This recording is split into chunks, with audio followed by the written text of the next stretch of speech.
I heard a staggering prediction today. Have a listen to this. Diabetes is going to ground the health system within a decade.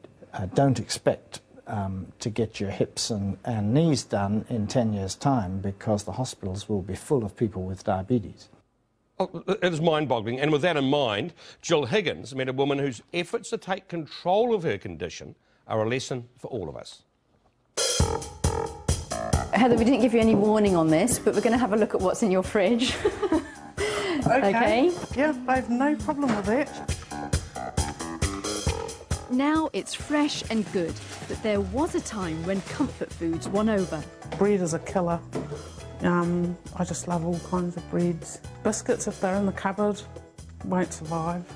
Yeah, I'd get them for hubby, and he's just one of those kind of guys. He can eat 3 and that's enough. It's like 3 rows, yeah, but not 3 biscuits. As a nation, we've become champions at eating the wrong stuff, taking in more fat, sugar and salt than ever before. And We're not burning it off fast enough. so, like Heather, we could start off reasonably fit, then we get caught up in our work, grab quick meals, and bang, out of the blue. I have type 2 diabetes. I was diagnosed when I went to the doctor about 7 years ago. Just that I was feeling tired. We've got 100,000 people in this country who have diabetes today and don't know it. So we've got a huge problem of underdiagnosis at the moment. The risk's especially high for Asian, Maori and Pacific Islanders. But there are others at risk too. They may have some weight on them already. So that's pretty much everyone. It is most people these days. And that's the scary thing. You don't see how you're changing yourself, especially when it's a gradual process. Let's put these down. Heather doesn't want us to show her exact weight. Suffice to say, it's not ideal. I'm not happy at all. Not happy. With diabetes, she needs to test her blood sugar level and inject insulin twice a day to stay in control.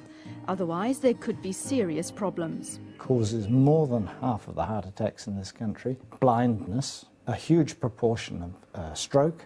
I don't want to go blind, and that's a very real risk.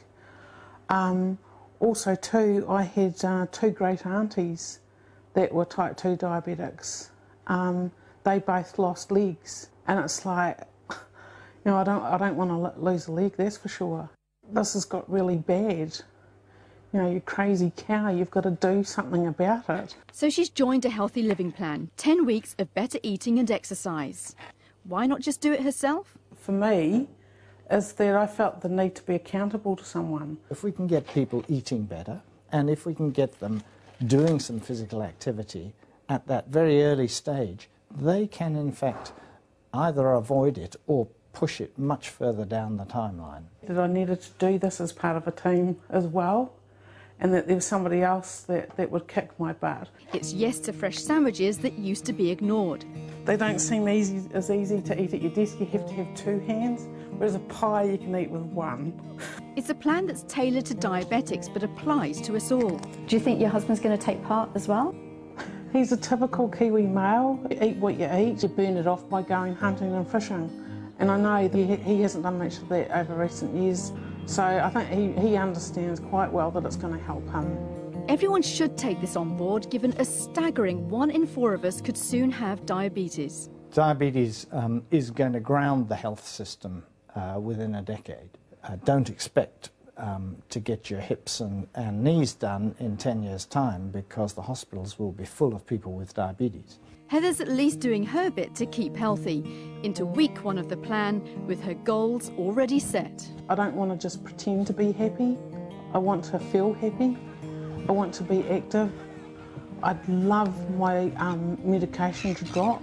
That'd be a dream come true.